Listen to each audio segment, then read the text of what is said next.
Alhamdulillahi Rabbil Alameen, As-salatu was-salamu ala khatamin nabiyyin wa ala alihi wa sahbihi ajma'in, amma ba'd, fa'auzu billahi minash shaitanir rajim, bismillahir rahmanir rahim. Qala Allah ta'ala fi Surah Al-Baqara, واستشهدوا شهيدين من رجالكم فإن لم يكونا رجلين فرجل وامرأتان ممن ترضون من الشهداء أن تضل إحداهما فتذكر إحداهما الأخرى ولا يأبى الشهداء إذا ما دعوا. Translation: and get two witnesses from among your men, but if two men are not available, then one man and two women of whom you accept as witness, so that if one of them makes mistake or forget, the other can remind.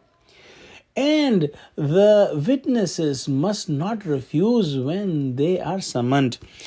Allah subhanahu wa ta'ala is describing in this longest ayah of Quran, which is about the loan, that we must write it if we are doing any deal like this. And then here in this part, Allah subhanahu wa ta'ala is saying that make two witnesses for this deal, two male witnesses. But if two males are not available, then take one male and two females.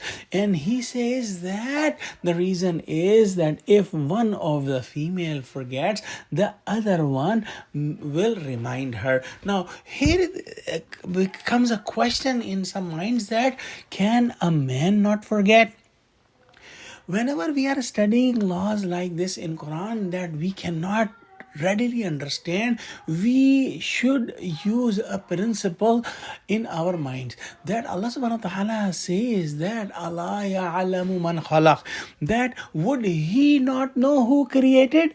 So when we think like this, that Allah subhanahu wa ta'ala has created men and he has created women also, so Allah knows that how much of forgetfulness he has put in man and how much forgetfulness he has put in female. In general, if we see, the duties of a woman is in the house, in the taking care of the kids in a Islamic society, and the man is given the jobs outside the home. So he has given more strength, more power, more ability to remember things, and more ability to deal with many different people and different situations. However, the females are given all these things, but to a lesser extent, because they have to live in the house, which is the president of which the house is the man, we can say. So she has to live as a subordinate,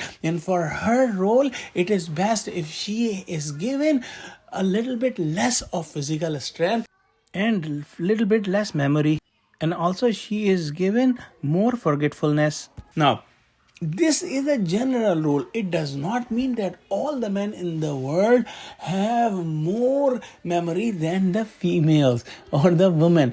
So generally speaking, men are able to deal with this situation and these dealings better than women. So in the end, Allah subhanahu wa ta'ala says in the end part that is recited today, that whoever has been made a witness, and if they are called for a testimony, they must not say no, and they should go and give their testimony, because somebody may be losing their right, and with their testimony they may get their right. So if they do not go and they hide the testimony, they will be sinful and they will have to answer Allah subhanahu wa ta'ala about that. One more thing is that this law which is given here about one man and two women or two men is here described for the loan situation, not for every other situation. And we should see the books of the Islamic jurisprudence or fuqaha to understand that matter in with full understanding. Let's pray that Allah give us true understanding of Quran and Quranic commandments. Ameen wa akhiru da'wana alhamdulillahi rabbil alameen. Assalamu alaikum wa rahmatullahi wa barakatuhu.